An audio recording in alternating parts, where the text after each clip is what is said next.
Hello, my name is Tom Stiles, and this is Tom's Radio Room Show number 91. In the previous email, what am I talking about? Yeah, I'm shooting this for the third time, so bear with me. In the previous show, I talked about testing cheapo AA batteries. And I just want to give you a kind of an update of where that test is going and the fact that it's going to take longer than I thought it would. Anyway, the idea was the price of batteries, AA's, which I use a lot in things such as my scanners, my wildlife cameras, whatever, has really gone out of sight.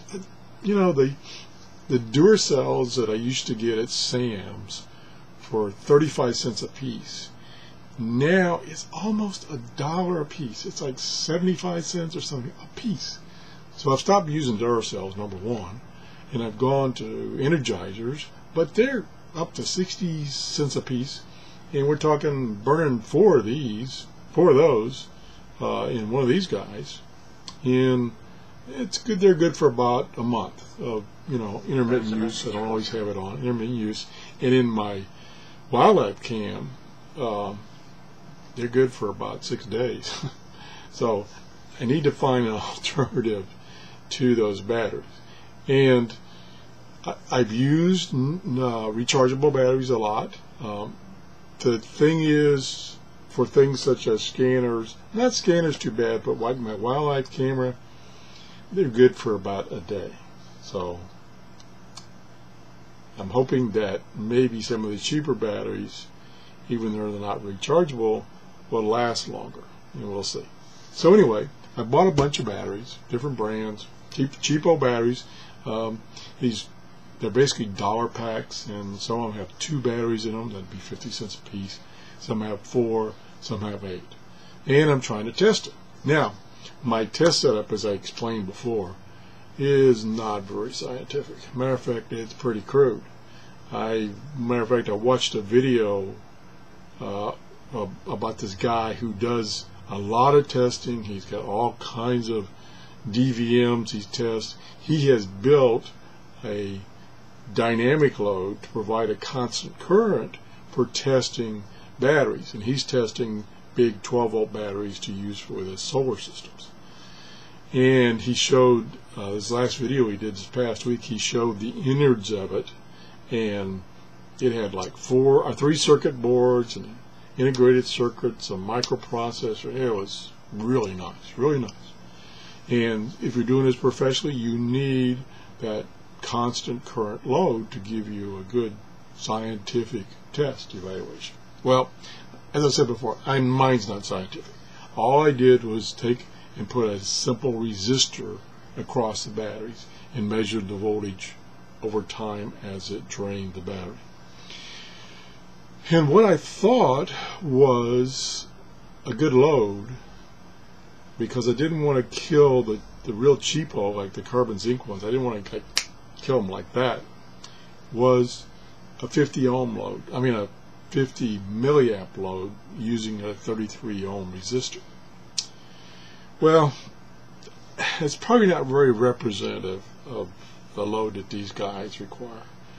These guys probably require, I'm guessing, again I haven't done my research, I'm guessing 200 milliamps, maybe 300 milliamps. And in these guys, which is my super duper LED light, it's 300 lumens that I reviewed.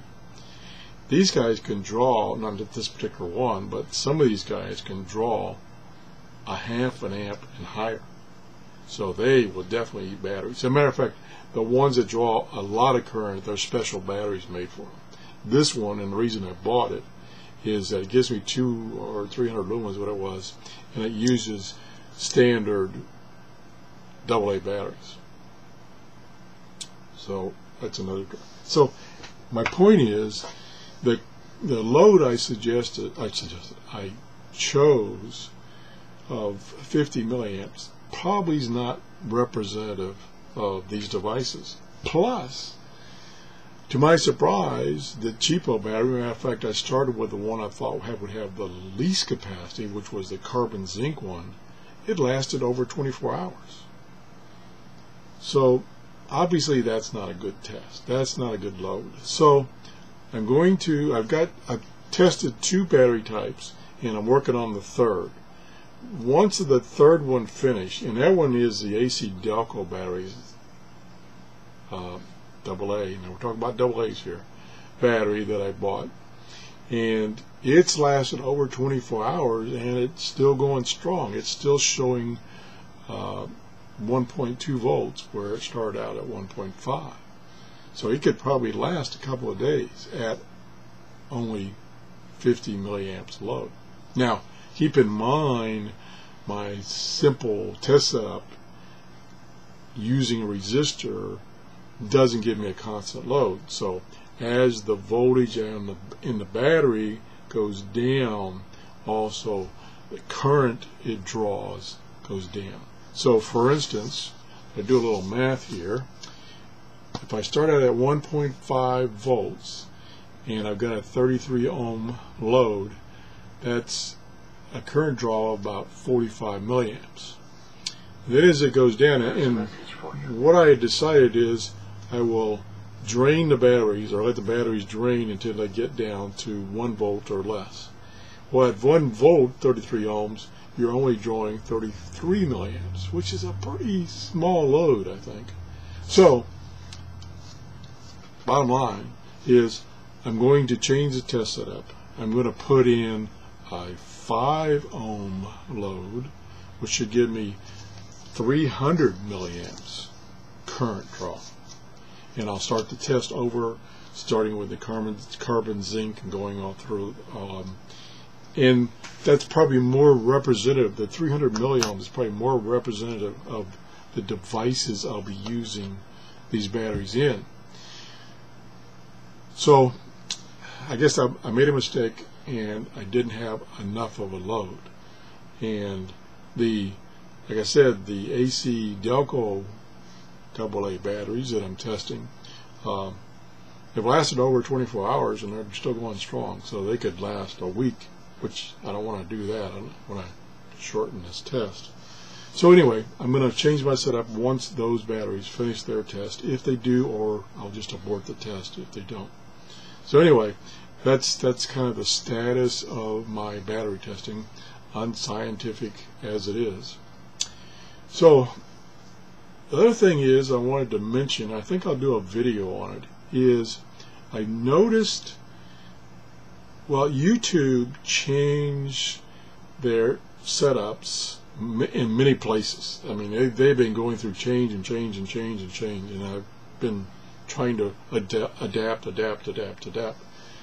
And I'm speaking in this case as a user. What I used to be able to do is, when I saw a video that I liked and checked the other videos this particular person has done, I said, oh, I want to subscribe. So when you were watching a video, or after you just finished watching it, you could hit the subscribe button. Bingo. No big deal. But then you could mouse, once you've subscribed, you could mouse over that same button, and it would give you an option to get automatic notifications if this person had posted a new video, and it would send you an email, which that's great. I love that. So I do that in all cases.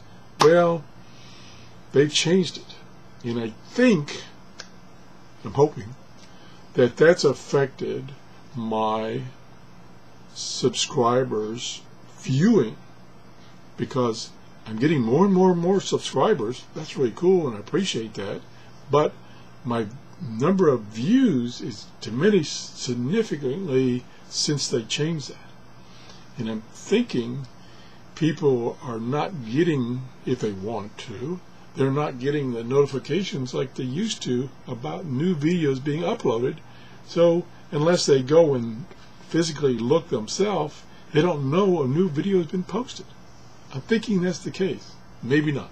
So anyway, I'm going to do a video showing what I'm talking about here and how to go through their menus and find the button to turn on notifications, and hopefully that will increase my views. It won't increase my subscribers, but it will increase my views, because I want you to see my videos. Or maybe I'm totally wrong and you guys know exactly what you're doing and you just don't want to see my videos. You subscribe and then you go look at 2 or 3 more and you go, this is junk, so you don't watch it. Maybe that's the case, and there's nothing I can do about that except try to present videos that you're interested in. So along those lines, if this battery testing I'm doing is of interest to you and things like that, give me a thumbs up so I know that I'm presenting something interesting. If you think it's junk, give me a thumbs down and I go, okay, that's not what they want to see. Or better yet, leave a comment. Leave a comment. I love comments. Good, bad, indifferent. I love comments because it gives me some kind of indication where I'm going. Okay? Thanks for watching. Bye-bye.